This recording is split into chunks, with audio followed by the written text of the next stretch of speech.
I now give the floor to the Assembly des Arméniens d'Arménie Occidentale. Արգանդներս դիգին նախագահ, թող արամազդը լուսավորե ձեր ճանապարհը. Permettez-moi, Madame la Présidente, de vous adresser mes cordiales félicitations.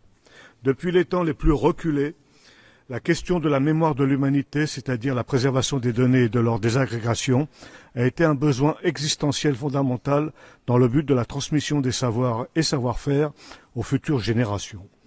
Dans ce sens, les Arméniens d'Arménie occidentale ont inscrit dans le marbre de l'humanité un alphabet dont chaque lettre correspond à une valeur numérique.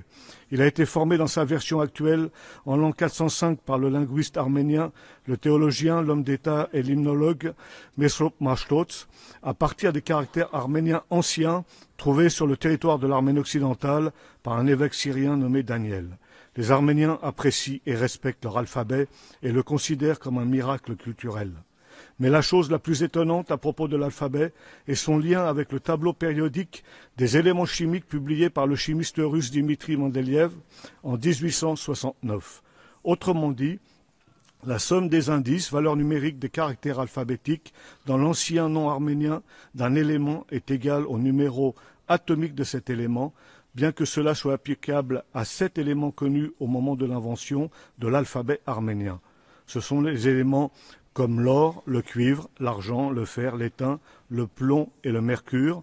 Si je prends par exemple en arménien l'or qui veut dire voski, le vo c'est 24, le ou c'est 29, le que c'est 15 et le i c'est 11 qui fait 79, c'est-à-dire la valeur numérique de l'or. Il est peu probable que Mesrop Mashtots ait eu connaissance de certains numéros atomiques de ces éléments à l'époque.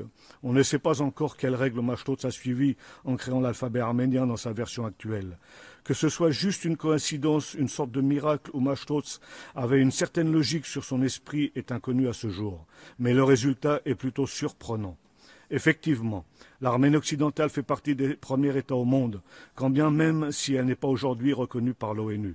Quand bien même l'ensemble de son territoire est occupé par la Turquie, ou bien que sa population autochtone, qui a survécu à un génocide de 1894 à nos jours, ne peut pas porter sa voix aujourd'hui au sein du Conseil des droits de l'homme. Voici donc une démonstration et une preuve de la possible désagrégation des données de la mémoire de l'humanité si les descendants des rescapés du génocide des Arméniens n'avaient pas trouvé l'énergie de reconstituer leur patrimoine linguistique.